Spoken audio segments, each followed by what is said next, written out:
Sinasabi ko sa inyong mga nakikinig sa akin, mahalin ninyo ang inyong mga kaaway at gawa ng mabuti ang mga napopuot sa inyo. Pagpalain ninyo ang sumusumpa sa inyo at ipanalangin ang mga nang-aapi sa inyo.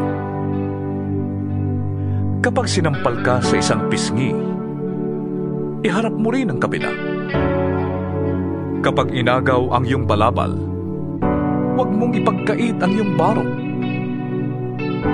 Bigyan mo ang bawat nanghihingi sa iyo. At kung may kumuha ng iyong ari-arian, huwag mo nang bawiin pa ang mga iyon. Gawin ninyo sa iba ang ibig ninyong gawin nila sa inyo.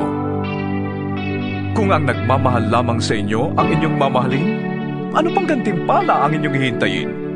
Ang mga makasalanan man ay marunong ding magmahal sa mga nagmamahal sa kanila.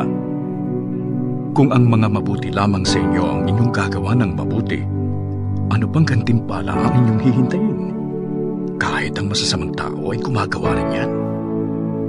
At kung ang makakabayad lamang ang inyong pauutangin, ano pang gantimpala ang iyong hihintayin?